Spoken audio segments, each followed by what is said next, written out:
In a good mood and carrying gifts, I hurried back from my business trip to join my wife and her entire family for the celebration. But I was stunned when I opened the door and saw my wife sitting on her AP's lap with his hand up her skirt. And here's how I got my revenge. Some moments stay with you forever, not because they're beautiful, but because they destroy everything you thought was real. This was one of those moments. I had been gone for a week, a short business trip that could change everything for us. Late-night meetings, early flights, endless negotiations.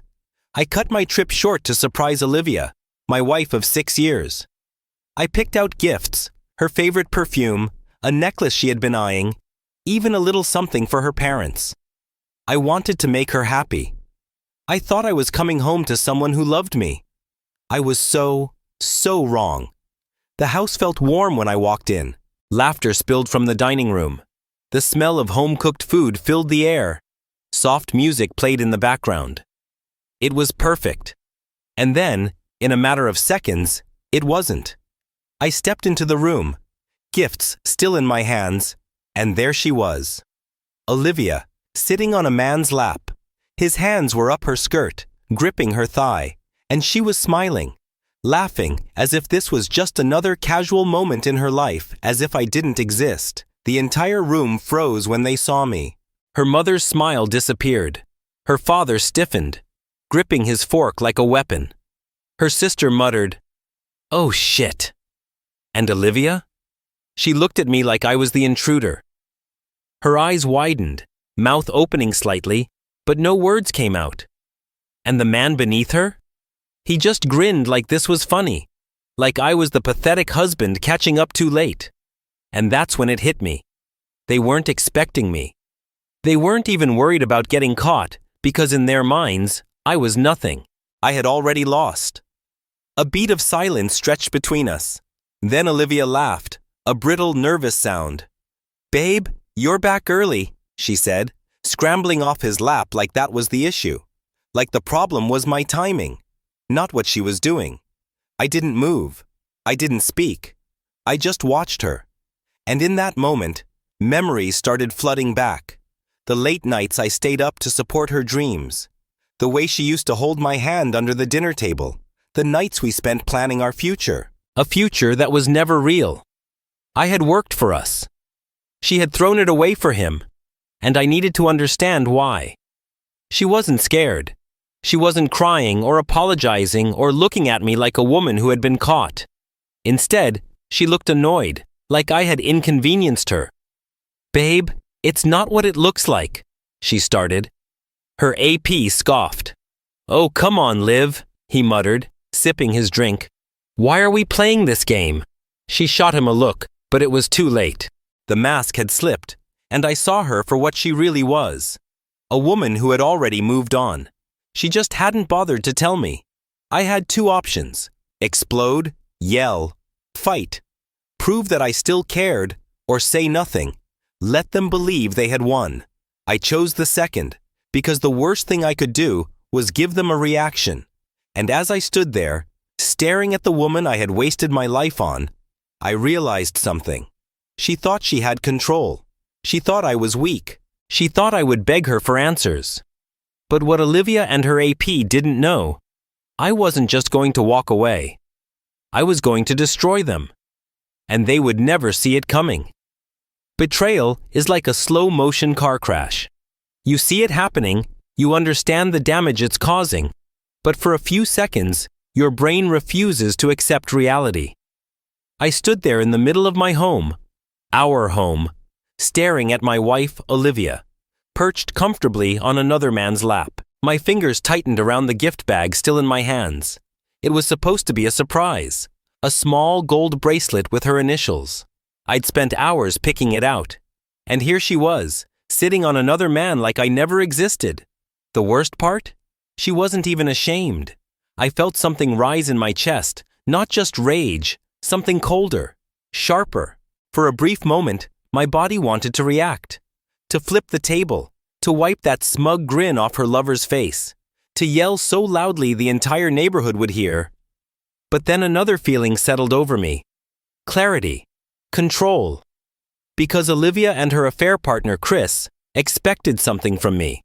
A reaction. They wanted me to lash out, to make a scene, to prove I was the pathetic husband who lost his cool the second he realized the truth.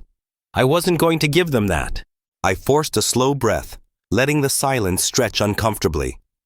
Then I smiled. That threw Olivia off. Her brow furrowed slightly, like she couldn't figure out what was happening.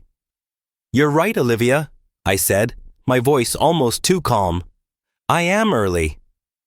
Chris let out a low chuckle, shaking his head. "Man, you took that better than I expected." Olivia didn't laugh this time. She was still watching me, because something was wrong. She had prepared herself for tears, for anger, for a messy, emotional confrontation. But not this. Not me smiling. Not me sitting down across from them like I had all the time in the world. The weight of the moment started to shift. I could feel it. Chris still had his cocky smirk, but he shifted slightly in his chair. Olivia's mother wouldn't meet my eyes. Her father, usually a loud man, was gripping his fork like it was a lifeline. Her sister was visibly uncomfortable, glancing between us. They all knew. Not the full story, but enough. And suddenly, they realized this wasn't just an awkward moment. It was about to become something much worse. "So," I said, leaning forward, my voice casual. "Chris, right?" Chris nodded, grinning like he had won something. "Yeah, man. And you are?" I tilted my head. "The husband of the woman sitting on your lap." His grin twitched, a flicker of uncertainty. "Well, ex-husband, I assume," he said, chuckling lightly. Olivia visibly tensed because even she knew that was a mistake. I didn't answer right away. I just sat there, watching Chris like he was an ant under a magnifying glass. The seconds stretched, and he started to fidget because I wasn't yelling. I wasn't demanding answers. I was just waiting. And that was so much worse. "John, maybe we should talk about this in private," Olivia finally spoke up, her voice softer. I turned to her slowly. "Talk about what?" I asked. She swallowed hard. About us. About where we go from here." I let that hang in the air, then I chuckled. "Oh, Olivia, there is no us anymore." And that's when she realized. This wasn't just a breakup. This was something much, much worse. I stood up, grabbing my gift bag from the table. Chris exhaled, looking relieved, like he thought I was just going to walk away. Like I was just another broken husband who would slink off quietly. I turned to Olivia one last time. "You know, Liv," I said casually, "I actually had a gift for you." Her eyes widened slightly. "John." I pulled out the bracelet, the one I had spent hours picking out. Then I tossed it onto Chris's lap. "Give it to her," I told him. "I'm sure it'll fit. I mean, everything else seems to." Chris's smirk dropped instantly. Olivia turned pale. Her mother gasped. Her father muttered something under his breath. And me? I walked toward the door, grabbing my coat. But before I left, I looked Olivia in the eyes and said one last thing. "Enjoy this moment." I let that hang in the air for a second. Then I smiled. "It's the last good one you're going to have for a long time." And just like that, I walked out, leaving Olivia and Chris sitting in the ruins of what they had done. And that was the first step of my revenge. Olivia and Chris thought they had won. They thought I was just some heartbroken fool who would fade into the background. But they didn't realize something. I wasn't angry anymore. I was focused. And when a man is focused, he's unstoppable. I didn't immediately attack. No, that would have been too easy. Instead, I let the silence do the work. I didn't respond to Olivia's frantic texts. I didn't answer her half-assed voicemails that started with fake concern and ended with desperate frustration.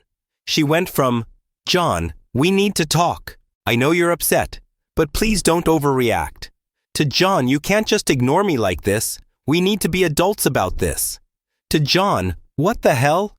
Why is my card declining? What did you do?" The realization hit quickly. She was completely cut off. No money, no car, no backup plan. And now she was stuck with Chris. The same Chris who, as it turned out, wasn't exactly the knight in shining armor she thought he was. Chris thought he was untouchable, that cocky grin gone because within 48 hours of me exposing him, he was fired. Turns out his boss wasn't thrilled about him sleeping with a married coworker. He lost his paycheck, his coworkers turned on him, his reputation destroyed. And Olivia? She had hitched herself to a sinking ship. The arguments started almost immediately. I know this because Olivia's sister told me everything. Apparently, it took only a few days before Chris started blaming her for everything. I lost my job because of you. You said this was going to be better. What do you even bring to the table? Turns out, Olivia didn't look so appealing when she wasn't spending my money. Olivia had nowhere to go. Her family embarrassed, her friends avoiding her. Chris sick of her. And then came the final fight. She had the nerve to tell Chris he needed to step up, that she gave up everything for him. And Chris? He laughed in her face. Gave up what, Olivia? You think I want to take care of you? That's when it hit her. She had traded a stable life for a fantasy, and the fantasy was over. 1 week later, I made my move. I had Olivia serve divorce papers right in front of Chris. The moment she opened the door, she saw my signature already on the document. She panicked. John, wait! I cut her off. This isn't a discussion, Olivia. This is the end. Chris leaned against the doorframe, arms crossed, enjoying the show. Olivia turned to him, expecting support. Instead, he smirked. Guess this means you're single now, huh? That was the moment Olivia truly broke. Her entire world had been built on lies, and now she had nothing left. Chris dumped Olivia within a month. Olivia tried reaching out. I ignored every single attempt. I moved on, knowing she'd spend the rest of her life regretting the moment she chose him over me. And that was the best revenge of all. Olivia lost everything. Chris realized he was never the better man. And John? He walked away stronger than ever. Was this revenge justified, or did it go too far? Drop your thoughts in the comments below. We want to hear your take. And if you love jaw-dropping pro-revenge stories, make sure to hit that subscribe button and smash the like for more thrilling tales you won't want to miss. Every like, share, and subscription means the world to us. It helps us keep bringing you the stories you crave. Your support truly makes a difference. Thank you so much for being part of our community.